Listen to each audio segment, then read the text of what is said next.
پھر اس ایمان کو تقویت پہنچانے اور اللہ سے جڑنے کے لیے نماز ہے کہ نماز پہلی امتوں کو 2 نمازیں، ہمیں 5. پہلی امتوں کی مسجد کوئی نہیں، ہماری مسجد. پہلی امتوں کی اذان کوئی نہیں، ہمیں اذان ملی. اور اذان اتنا بڑا عمل بنا دیا میرے نبی نے کہ آپ نے فرمایا کہ اذان دینے والا قیامت کے دن سب سے اونچے مقام پر کھڑا ہوگا. حضرت علی فرمایا کرتے تھے کاش میں اللہ کے نبی سے حسن حسین کے لیے مسجد نبوی کی اذان مانگ لیتا. یہ حضرت علی فرمایا کرتے تھے. اور جنگ قادسیہ میں مؤذن زخمی ہو گیا تو اذان دینے کے شوق میں سردار آپس میں الجھ گئے، ایک کہتا میں دوں گا، ایک کہتا میں دوں گا. پھر قرعہ اندازی ہوئی، جس کا نام نکلا اس نے اذان دی. حضرت عمر فرمایا کرتے تھے اگر میں امیر المومنین نہ ہوتا، اگر میں خلیفہ وقت نہ ہوتا تو میں مسجد نبوی کا مؤذن بننا پسند کرتا. کسی کو اذان نہیں ملی، ہمیں اذان. پہلا مؤذن بلال بنا.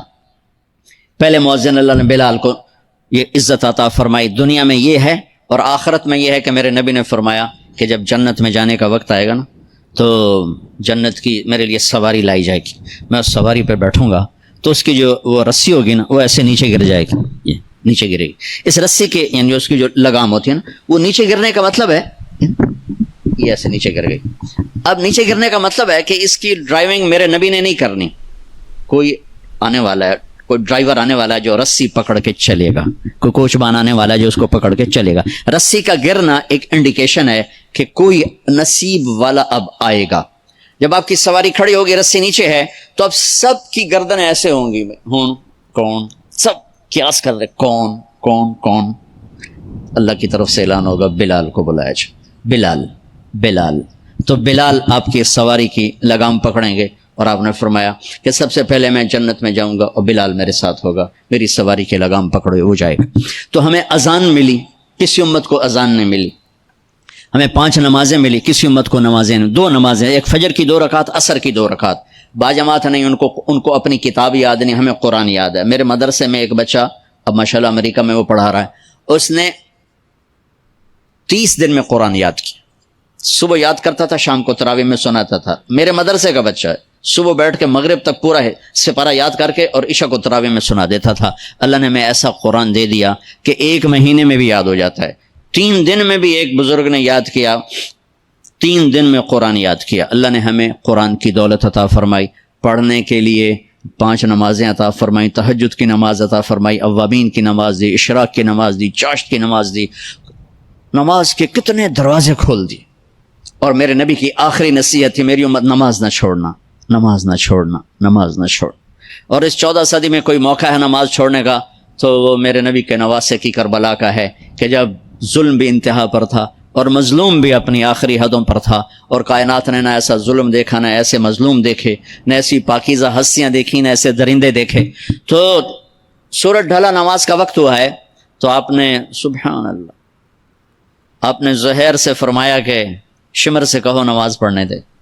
نماز پڑھنی ہے، امت کو پیغام دینا ہے کہ یہ کسی حال میں چھوڑنے کا کام نہیں.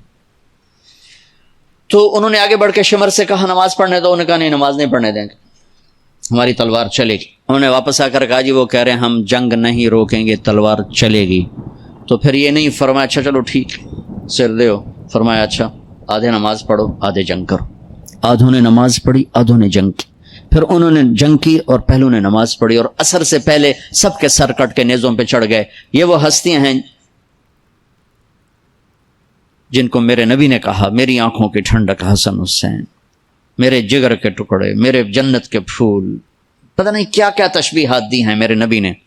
اب جنت کے نوجوانوں کے سردار حسن اور حسین. اور پھر نماز نہیں چھوڑی.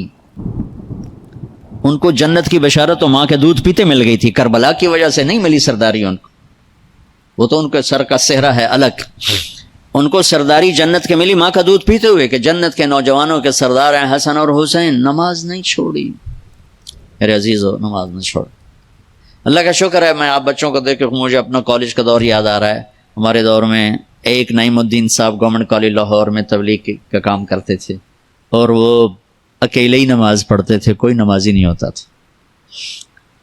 اور کسی لڑکے کی داڑھی نہیں تھی، کسی لڑکے سوا سے ایک نعیم الدین.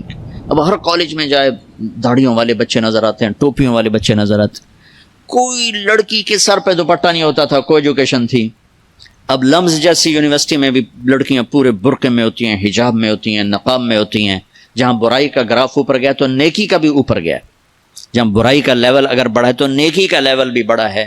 اتنا بڑا میری نسل کا مجمع اللہ کی بات سن رہا ہے، یہ اس دور میں کوئی تصور نہیں کر سکتا تھا.